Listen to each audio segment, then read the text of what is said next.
Sidang perkara nomor 796 Pit B 2022 atas nama Ferdi Sambo SH SIK MH dinyatakan dibuka dan terbuka untuk umum. Saudara terdakwa sehat hari ini? Sehat, Yang Mulia. Baik. Baik, sesuai dengan agenda penundaan sidang kemarin, hari ini adalah agendanya tanggapan dari jaksa penuntut umum atas keberatan dari penasihat hukum terdakwa. Silakan. Siap, Yang Mulia. Izin akan dibacakan oleh rekan-rekan kami.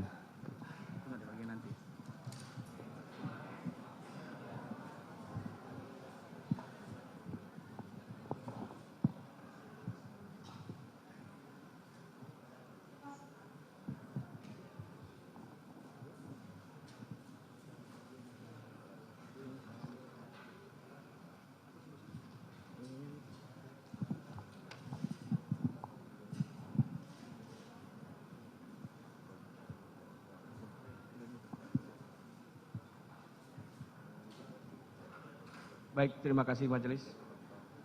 Kami akan membacakan tanggapan penuntut umum.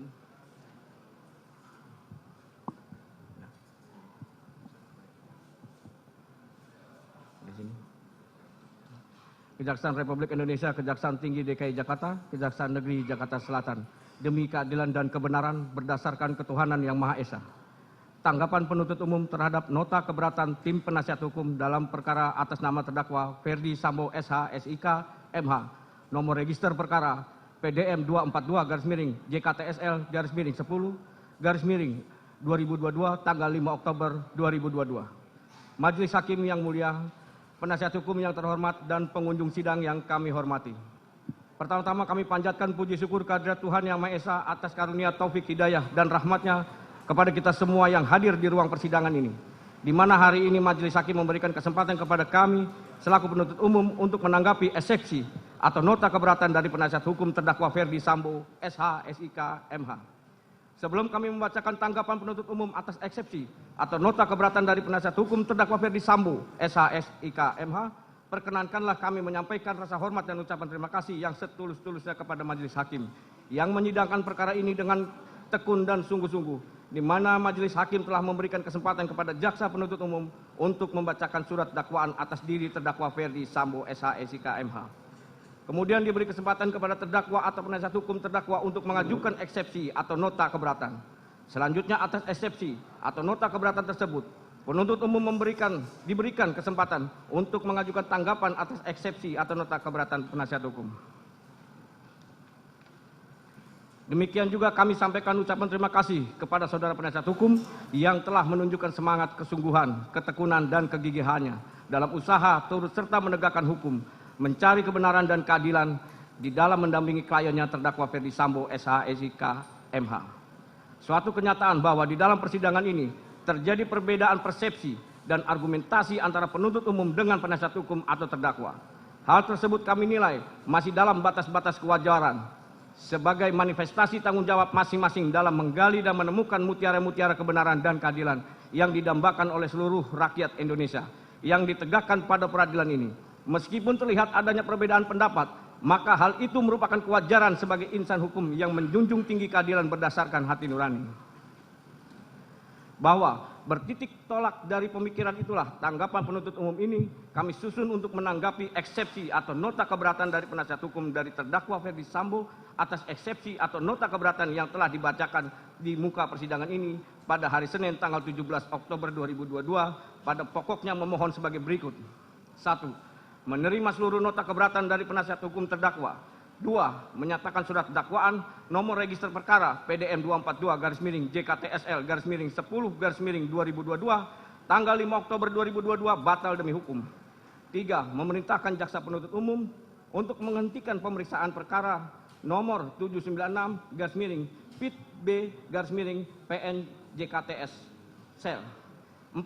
Memerintahkan jaksa penuntut umum untuk membebaskan terdakwa dari tahanan. 5. Memulihkan nama baik, harkat dan martabat terdakwa dengan segala akibat hukumnya. 6. Membebankan biaya perkara kepada negara.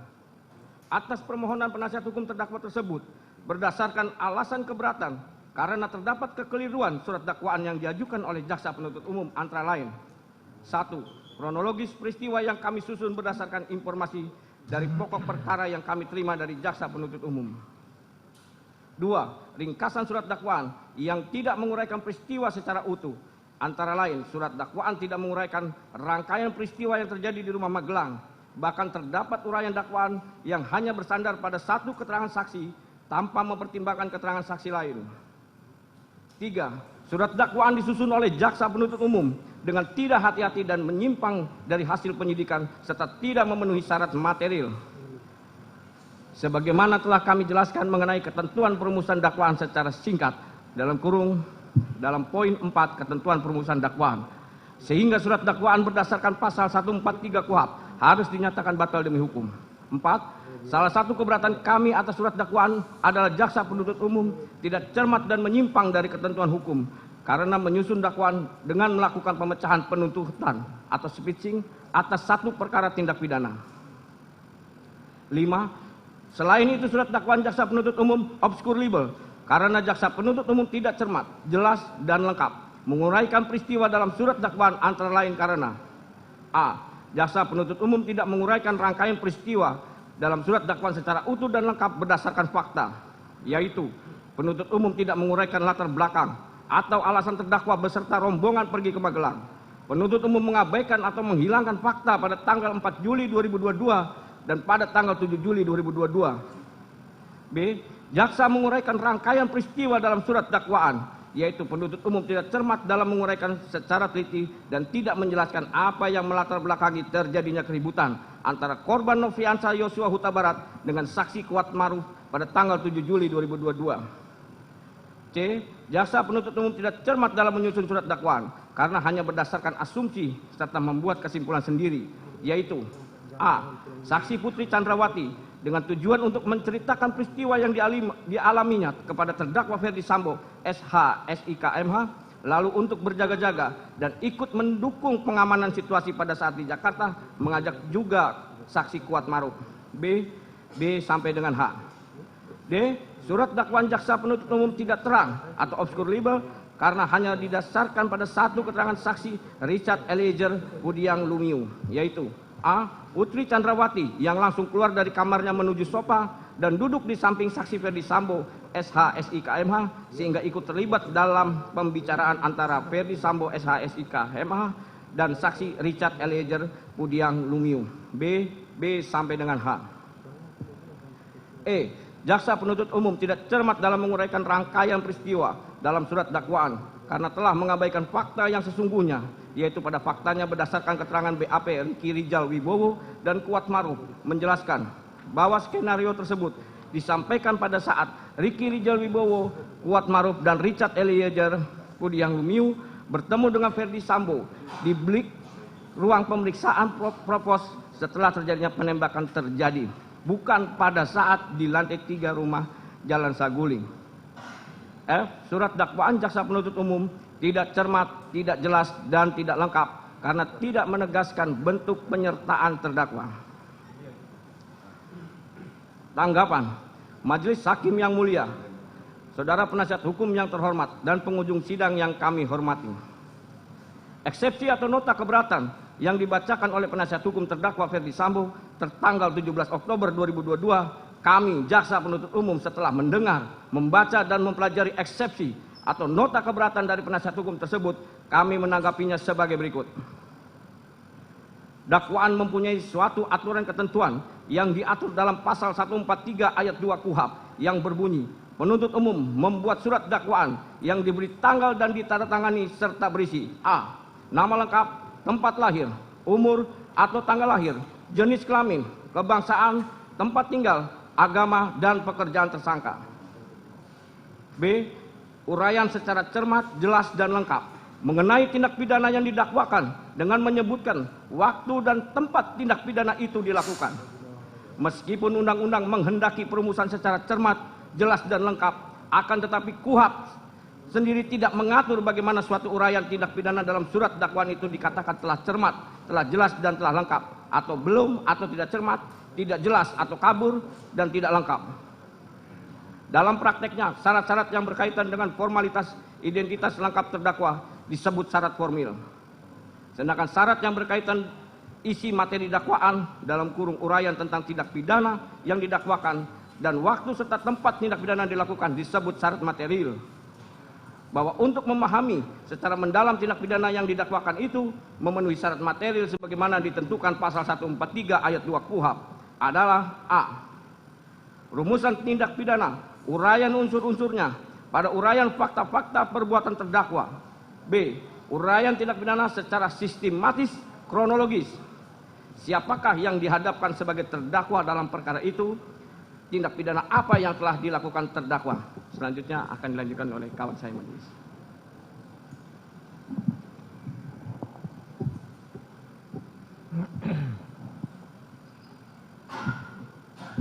Kapan dan di mana tindak pidana itu dilakukan terdakwa? Bagaimana terdakwa melakukan tindak pidana itu? Dalam kurung modus operandi. Apa yang dipergunakan yang menjadi sasaran dan yang dihasilkan tindak pidana itu? Motivasi apa yang telah mendorong terdakwa untuk melakukan tindak pidana itu?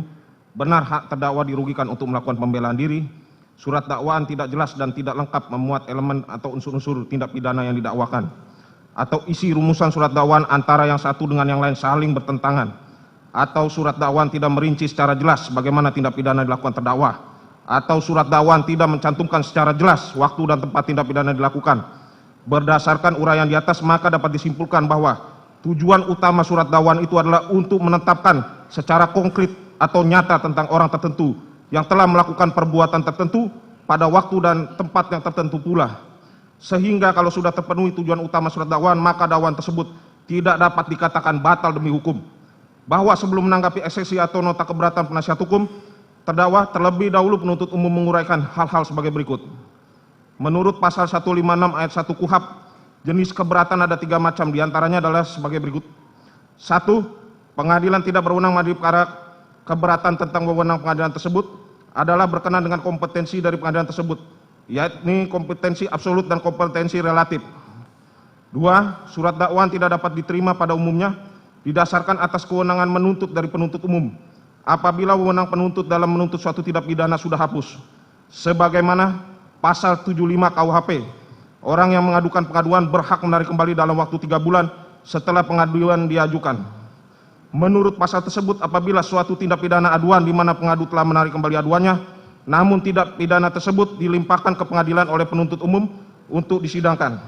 Dalam hal tersebut, terdakwa atau penasihat hukumnya dapat mengajukan keberatan bahwa surat dakwaan tidak dapat diterima dengan alasan bahwa aduan telah ditarik kembali dan menurut pasal 75 KUHP, kewenangan penuntut umum telah hapus.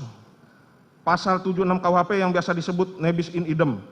Pasal 78 KUHP yang biasa disebut daluarsa. Surat dakwaan yang didakwakan oleh penuntut umum bukan perkara pidana tetapi perkara perdata. Surat dakwaan harus dibatalkan sebagaimana pasal 143 ayat 2 dan 3 KUHP. Apabila surat dakwaan yang dibuat oleh penuntut umum tidak memenuhi syarat material yang dimuat dalam pasal 143 ayat 2 B KUHP adalah batal demi hukum. Sedangkan surat dakwaan yang tidak memenuhi syarat formil sebagaimana diatur dalam pasal 143 ayat 2A KUHP dapat dibatalkan karena mengakibatkan error in persona. Batas ruang lingkup materi eksepsi tersebut ialah eksepsi hanya dapat diajukan terhadap dakwaan atau kewenangan pengadilan dalam kurung kompetensi mengadili. Jadi dengan demikian eksepsi hanya boleh diajukan terhadap hal-hal yang bersifat prosesual, eksepsi dan tidak diperkenakan menyentuh materi pokok perkara yang akan diperiksa di sidang pengadilan yang bersangkutan. Dengan perkataan lain, eksepsi hanya ditujukan kepada aspek formil yang berkaitan dengan penuntutan atau pemeriksaan perkara tersebut oleh pengadilan. Sedangkan aspek materi perkara tersebut tidak berada dalam lingkup eksepsi.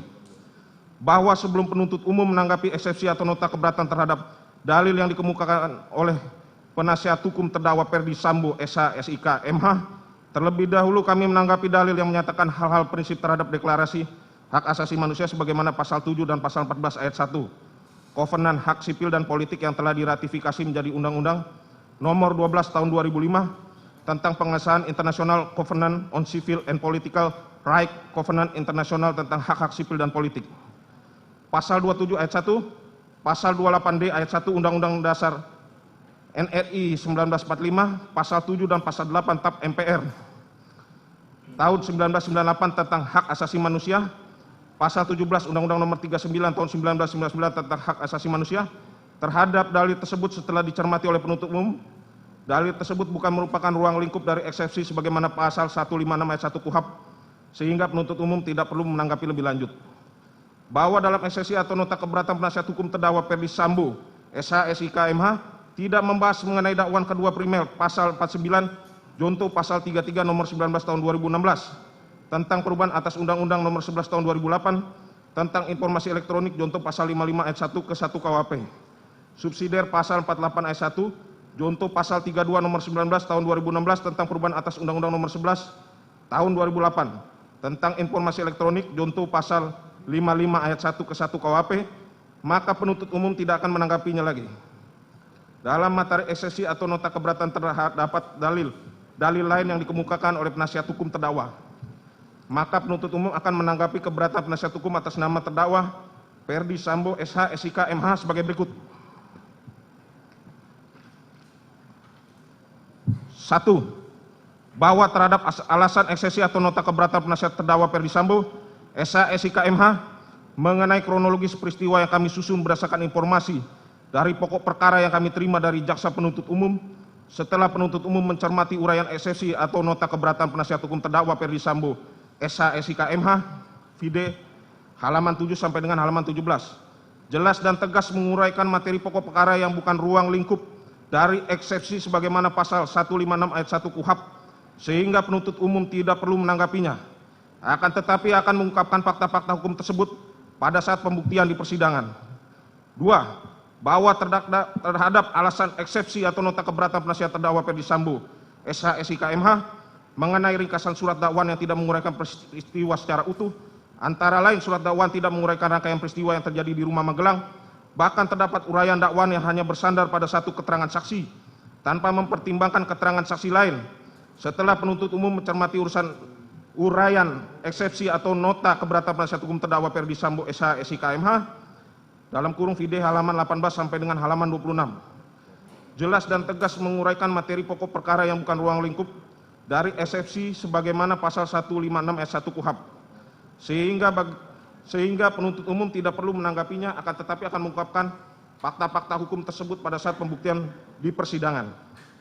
3. Bahwa terhadap alasan eksepsi atau nota keberatan penasihat terdakwa Ferdi Sambo, SH, SIK, MH mengenai surat dakwaan disusun oleh jaksa penuntut umum dengan tidak hati-hati dan menyimpang dari hasil penyidikan serta tidak memenuhi syarat material sebagaimana yang telah kami jelaskan mengenai ketentuan perumusan dakwaan secara singkat dalam poin 4 ketentuan perumusan dakwaan, sehingga surat dakwaan berdasarkan pasal 143 KUHP harus dinyatakan batal demi hukum setelah penuntut umum mencermati uraian eksepsi atau nota keberatan penasihat hukum terdakwa Ferdi Sambo, SH, SIK, MH vide halaman 26 sampai dengan halaman 28. Rupanya penasihat hukum terdakwa Ferdi Sambo, SH, SIK, MH tidak memahami maksud dari pasal 143 ayat 2 KUHP yang dengan tegas berbunyi, ayat 2 penuntut umum membuat surat dakwaan yang diberi tanggal dan ditandatangani serta berisi uraian secara cermat, jelas dan lengkap mengenai tindak pidana yang didakwakan dengan menyebutkan waktu dan tempat tindak pidana. Bahwa apabila dilihat dari rumusan pasal 143 ayat 2 KUHP tersebut di atas jelas dan tegas dalam surat dakwaan atas nama terdakwa Ferdi Sambo, SH, SIK, MH. Selanjutnya akan dilanjutkan rekaman saya.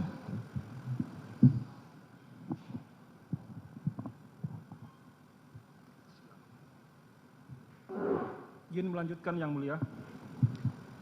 Nomor register perkara PDM 242-JKTSL-10-2022 tanggal 5 Oktober 2022 telah tersusun secara sistematis, jelas dan tegas di akhir surat dakwaan tertanggal 5 Oktober 2022 dan ditandatangani oleh penuntut umum atas nama Rudi Irmawan, Sarjana Hukum, Magister Hukum. Kemudian di awal surat dakwaan menyebutkan waktu kejadian, yaitu pada hari Jumat tanggal 8 Juli tahun 2022 pukul 14.46 WIB sampai dengan pukul 18.00 WIB atau setidak-tidaknya pada waktu lain dalam bulan Juli tahun 2022 atau setidak-tidaknya pada tahun 2022.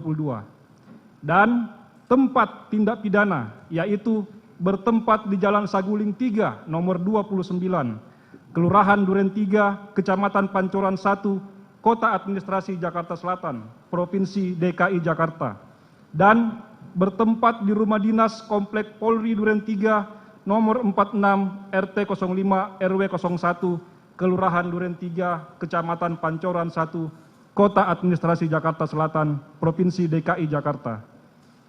Dengan uraian peristiwa yang tersusun secara terstruktur dari awal persiapan hingga selesainya peristiwa terjadi sebagaimana yang dikemukakan oleh Harun M. Hussein dalam bukunya yang berjudul Surat Dakwaan, Teknik Penyusunan, Fungsi dan Permasalahannya, menjelaskan mengenai yang dimaksud dengan jelas sebagaimana dimaksud pada pasal 143 ayat 3 KUHP, yaitu penuntut umum harus mampu merumuskan unsur-unsur delik yang didakwakan, sekaligus mempadukan dengan uraian perbuatan material atau fakta yang dilakukan oleh terdakwa dalam surat dakwaan. Kemudian, lebih lanjut ditegaskan dalam buku Himpunan Tata Naskah dan Petunjuk Teknis Penyelesaian Perkara Pidana Umum Kejaksaan Agung Republik Indonesia pada halaman 68 mengemukakan yang dimaksud dengan uraian secara cermat, jelas, dan lengkap, yakni uraian secara cermat berarti menuntut ketelitian jaksa penuntut umum dalam mempersiapkan surat dakwaan yang akan diterapkan bagi terdakwa. Dengan menempatkan kata cermat paling depan dari rumusan pasal 143 ayat 2 huruf B KUHP, pembuat undang-undang menghendaki agar jaksa penuntut umum dalam membuat surat dakwaan selalu bersikap korek dan teliti. Uraian secara jelas berarti uraian kejadian atau fakta kejadian yang jelas dalam surat dakwaan, sehingga terdakwa dengan mudah memahami apa yang didakwakan terhadap dirinya dan dapat mempersiapkan pembelaan dengan sebaik-baiknya. Uraian secara lengkap berarti surat dakwaan itu memuat semua unsur atau elemen tindak pidana yang didakwakan. Unsur-unsur tersebut terlukis di dalam uraian fakta kejadian yang dituangkan dalam surat dakwaan. 4. Bahwa terhadap alasan eksepsi atau nota keberatan penasihat hukum terdakwa Ferdi Sambo mengenai salah satu keberatan kami atas surat dakwaan adalah jaksa penuntut umum tidak cermat dan menyimpang dari ketentuan hukum karena menyusun dakwaan dengan melakukan pemecahan penuntutan atau splitsing atas satu perkara tindak pidana. Setelah penuntut umum mencermati uraian eksepsi atau nota keberatan penasihat hukum terdakwa Ferdi Sambo, video halaman 28 sampai dengan halaman 33, keberatan penasihat hukum terdakwa keliru dalam memahami splitsing atau pemisahan berkas perkara sebagaimana pasal 142 KUHP yang berbunyi, dalam hal penuntut umum menerima satu berkas perkara yang memuat beberapa tindak pidana yang dilakukan oleh beberapa orang tersangka yang tidak termasuk dalam ketentuan pasal 141 KUHP, penuntut umum dapat melakukan penuntutan terhadap masing-masing terdakwa secara terpisah. Bahwa berdasarkan ketentuan pasal 142 KUHP tersebut, perkara atas nama terdakwa Ferdi Sambo tidak termasuk perkara yang harus digabungkan, karena dari beberapa terdakwa dalam peristiwa pidana tersebut mempunyai peranan yang berdiri sendiri. Hal tersebut sejalan dengan pandangan Yahya Yaharahap dalam bukunya Pembahasan dan Permasalahan dan Penerapan KUHP, Penyidikan dan Penuntutan, halaman 442. Pemecahan berkas perkara ini dulu disebut splitsing, memecah satu berkas perkara menjadi dua atau lebih, a split trial. Lebih lanjut dijelaskan oleh Yahya Rahab bahwa pada dasarnya pemecahan berkas perkara terjadi disebabkan faktor pelaku tindak pidana terdiri dari beberapa orang. Apabila terdakwa terdiri dari beberapa kebijaksanaan untuk memecahkan berkas perkara menjadi beberapa berkas sesuai jumlah terdakwa, sehingga a.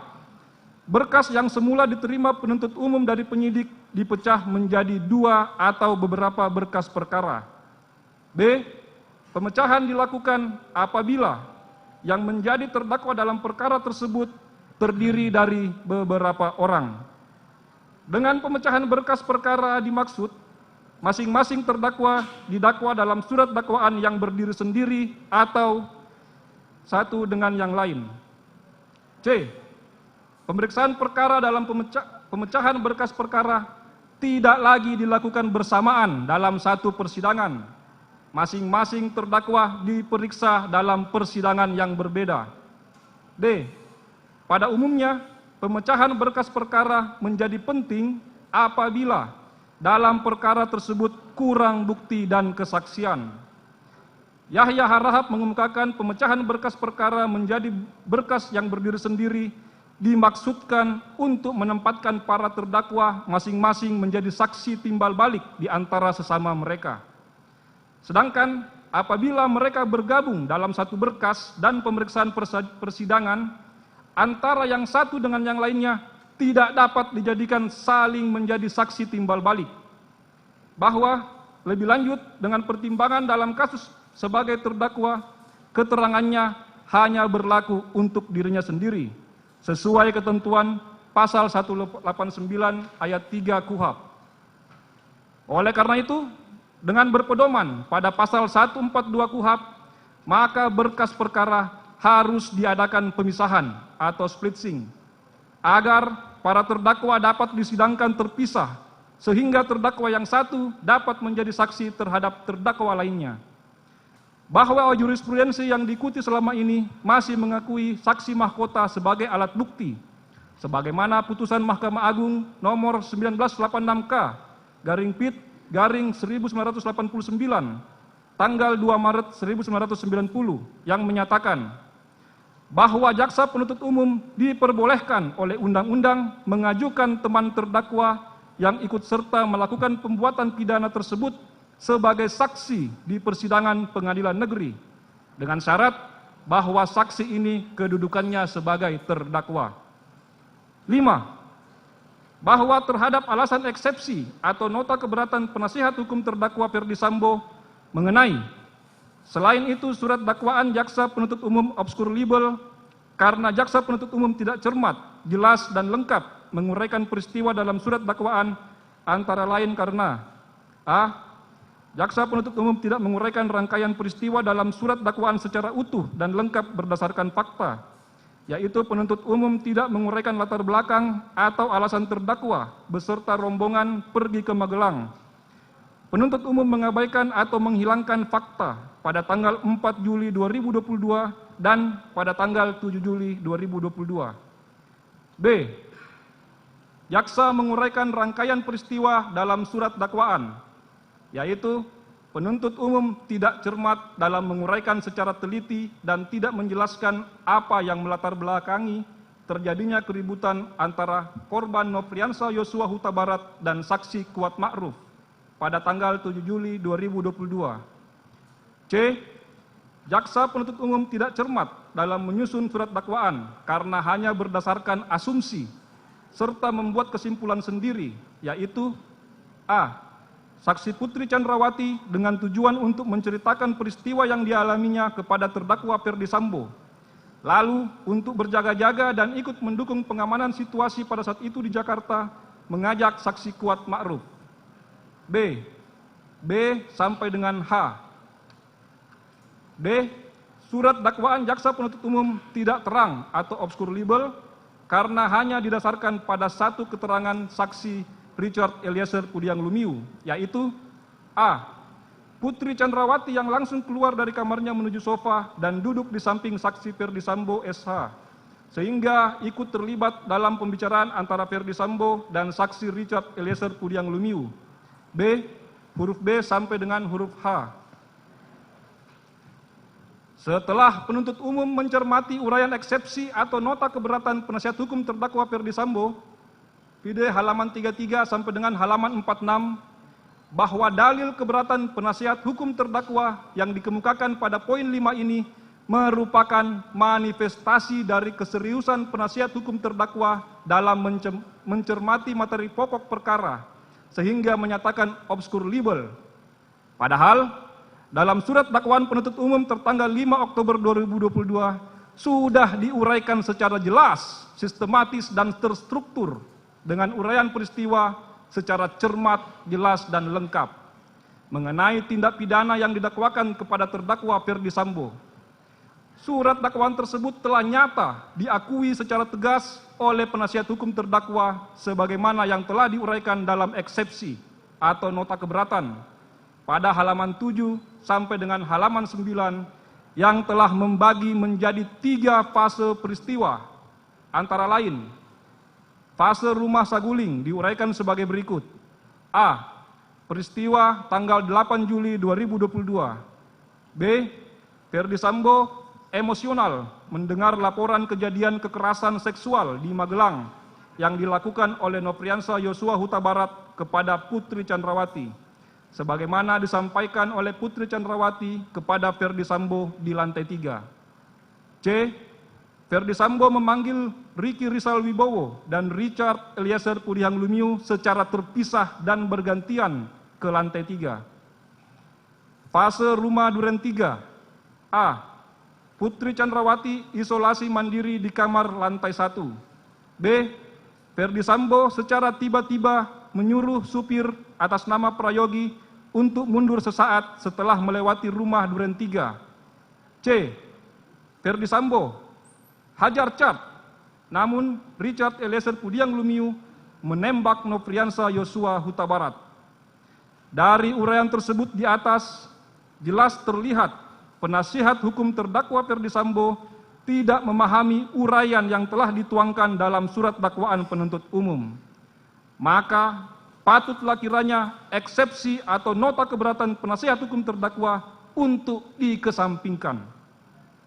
Bahwa terhadap dalil-dalil eksepsi atau nota keberatan yang dikemukakan oleh penasihat hukum terdakwa Ferdi Sambo yang merupakan materi pokok perkara tidak kami tanggapi karena merupakan materi untuk pembuktian pokok perkara. Berdasarkan dalil yang dikemukakan oleh penuntut umum tersebut, maka penuntut umum memohon kepada majelis hakim yang mengadili perkara ini dengan menyatakan: 1. Menolak seluruh dalil eksepsi atau nota keberatan penasihat hukum terdakwa Ferdi Sambo. 2. Menerima surat dakwaan penuntut umum nomor register perkara PDM 242-JKTSL-10-2022 tanggal 5 Oktober 2022 karena telah memenuhi unsur formil dan material. 3. Menyatakan pemeriksaan terdakwa Ferdi Sambo tetap dilanjutkan berdasarkan surat dakwaan nomor register perkara PDM 242 tanggal 5 Oktober 2022. 4. Menyatakan terdakwa Ferdi Sambo tetap berada dalam tahanan. Demikian tanggapan penuntut umum atas eksepsi atau nota keberatan penasihat hukum terdakwa ini yang kami bacakan dan diserahkan dalam sidang hari ini, Kamis, tanggal 20 Oktober 2022. Penuntut umum. Terima kasih Yang Mulia. Terima kasih. Baik. Tanggapan dari penuntut umum telah dibacakan, maka tiba saatnya untuk putusan selah dan itu kita akan tunda hari Rabu besok tanggal 26 Oktober bersama-sama dengan terdakwa yang lain. Baik. Demikian sidang perkara nomor 796 PIT B 2022 atas nama Ferdi Sambo SH SIK MH dinyatakan ditutup.